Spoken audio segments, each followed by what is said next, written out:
Olá, alunos do 9º ano do Ensino Fundamental. Espero que vocês estejam bem, né? Nós tivemos, então, há pouco o nosso momento da pós-aula, né? Onde nós fizemos a correção daqueles exercícios relacionados à evolução, né? Um pouquinho a respeito de Lamarck, um pouquinho a respeito de Darwin. E agora, dando continuidade, né, aos estudos de evolução, nós vamos trabalhar um pouquinho a respeito das adaptações dos seres vivos, tudo bem? Então vamos lá começar a nossa aula teórica. Anotem no caderno de vocês o que vocês acharem mais importante. Caso fique alguma dúvida, algum questionamento, vocês podem estar entrando em contato comigo no particular, tudo bem? Então vamos lá começar a nossa aula. Então nós temos, né, que as adaptações, elas resultam lá do processo de seleção natural. Lembrando que nós vimos a seleção natural, né, nos estudos de Darwin.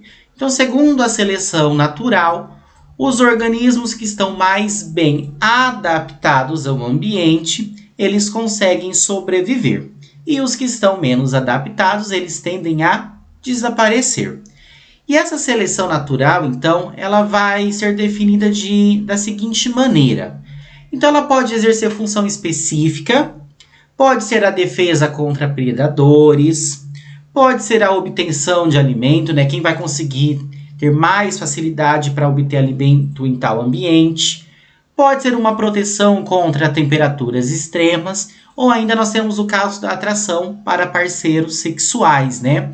Então, sempre o organismo que vai estar mais bem adaptado, ele vai conseguir aí ter uma condição favorável.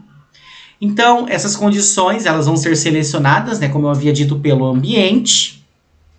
E elas vão determinar as maiores chances de sobrevivência e sucesso reprodutivo para tal espécie naquele determinado ambiente. Então, eu coloquei aqui um exemplo, né, de camuflagem. Observem que essa espécie, né, de lagarto, ele consegue se camuflar entre as folhas secas. Isso seria um exemplo aí, né, de adaptação de seleção natural. Então, devido a essa camuflagem, ele consegue sobreviver, ele consegue passar despercebido pelos predadores. Daí nós vamos ter aqui, né, dois tipos, né, de defesa, principalmente aí contra os predadores. Nós temos o caso do mimetismo e nós temos o caso da camuflagem. Vamos ver a diferença de um com o outro, tá? Que pode acabar confundindo. Então vamos começar pelo mimetismo. No caso do mimetismo, né, uma determinada espécie, ela vai exibir uma característica muito parecida com uma outra espécie. E essa característica que ela está exibindo, né, vai fazer com que ela tenha alguma vantagem naquele ambiente, como, por exemplo, a proteção contra predadores. E daí eu coloquei aqui o caso dessa espécie de lagarto, né, que ele copia uma serpente. Então, a gente observando a foto, né, essa é uma imagem verdadeira, lembra muito uma serpente, mas na verdade não é. Mas isso faz com que os predadores, as aves, por exemplo, fiquem com medo, né, e não ataquem essa espécie de lagarta. Tudo bem? No caso da camuflagem, uma determinada espécie ela vai ser capaz de imitar um aspecto do ambiente, dificultando ser notada pelos predadores ou pelas presas. Então, eu coloquei aqui um exemplo de esperança, né? Que nesse caso é um inseto. E olhem que ela copia, né, o aspecto de uma folha verde. Então, a gente observando lá no meio da natureza, a gente não consegue identificar com facilidade. Porque quando ele entra no meio das folhas ali, ele acaba ficando camuflado. E daí nós temos as adaptações de animais às condições ambientais. Então eu coloquei aqui duas situações, né, que são bastante aí, que causam bastante dificuldade em relação à parte animal, que seria a questão da temperatura, né, e a disponibilidade de água. Então, em ambientes muito quentes, por exemplo, os desertos, né, muitos animais eles vão ter o hábito noturno para evitar a perda excessiva de água aí durante o dia, onde a temperatura está muito elevada. Então, esse hábito noturno favorece a sobrevivência desse animal. Nós temos também que em ambientes quentes ocorre o controle da taxa de transpiração, né? Que ajuda, a transpiração ali é a perda de suor, que ajuda então na regulação da temperatura do corpo do animal. Um ser humano, por exemplo, se ele ficar num deserto, ele vai transpirar muito, vai perder muita água, e essa água pode acabar causando aí, né, a morte desse ser humano devido à desidratação. Nós temos também condições frias.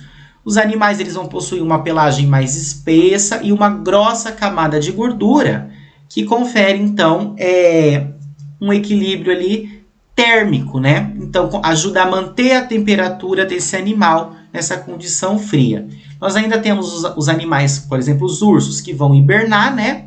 E vai ajudar na poupança de energia. E ainda existem aqueles animais, isso é muito comum com aves, que acabam migrando de um lugar para outro, buscando melhores condições ambientais de sobrevivência. Então, eu coloquei aqui o exemplo, né, de um urso. Então, os ursos têm esse hábito, né, de hibernar para eles conseguirem, então, né, sobreviver durante esses períodos aí frio em que o alimento está mais escasso.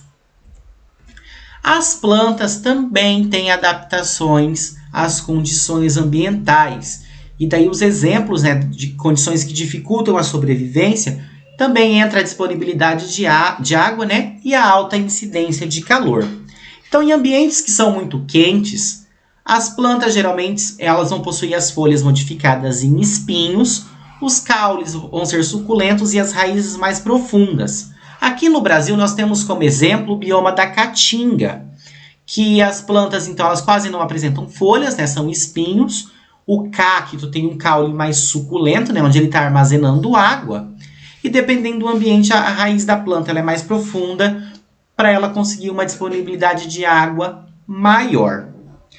Já nos ambientes frios, né, as plantas elas tendem a perder a folha durante o inverno para ajudar na economia de água e elas ainda conseguem fazer uma reserva, né, energética da fotossíntese para conseguir sobreviver durante esse frio extremo. E em locais ainda que ocorrem nevascas, as folhas tendem a ser pequenas, né? E as copas das árvores, como por exemplo os pinheiros, vão ter um formato cônico, que já é para não acumular neve, que seria esse formato aqui, né, que eu coloquei na imagem.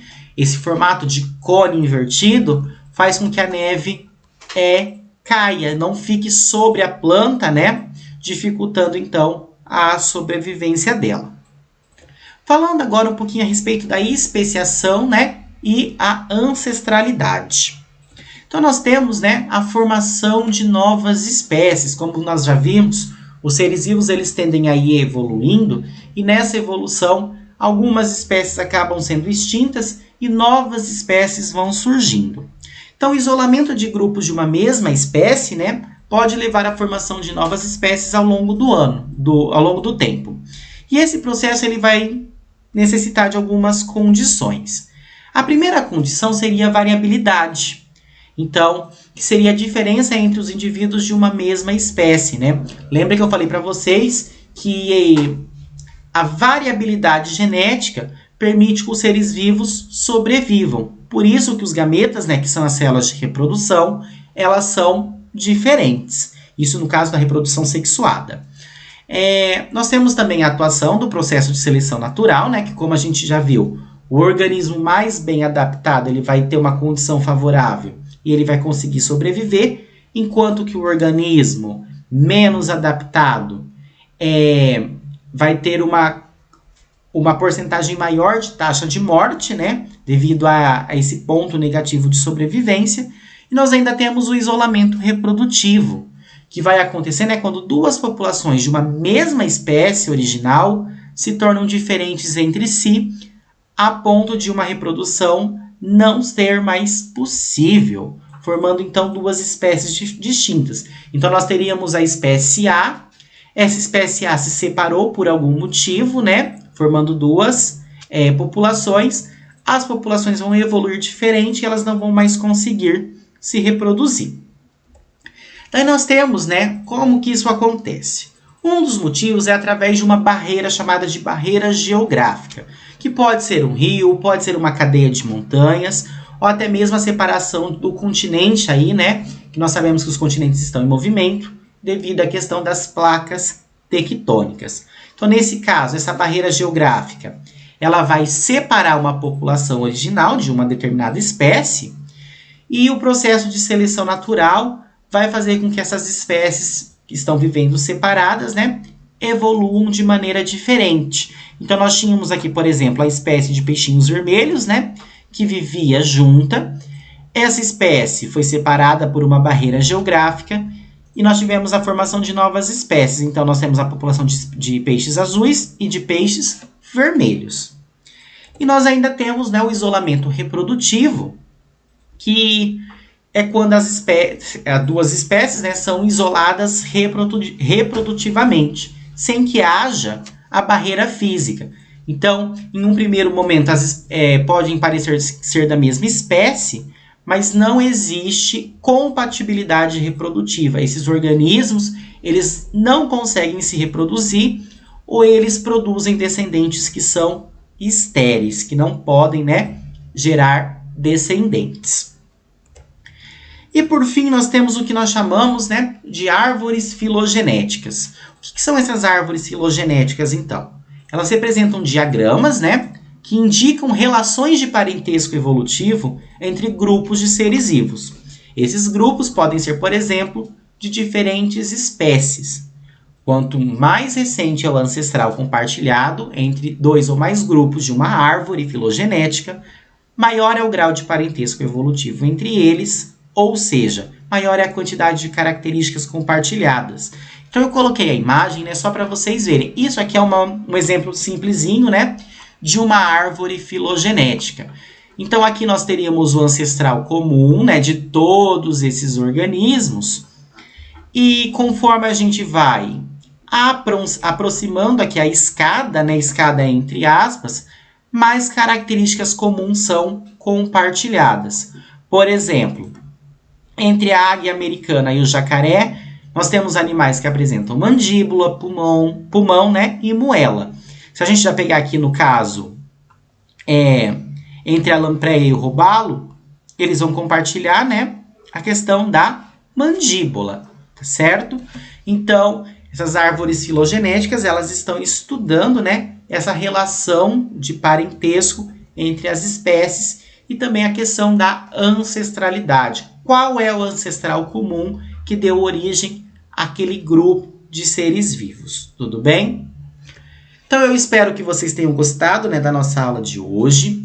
Façam as anotações no caderno de vocês, dos tópicos principais. Caso ainda fique alguma dúvida, algum questionamento, como eu havia dito, vocês podem estar entrando em contato comigo no particular, que eu estarei, né, atendendo a cada um de vocês.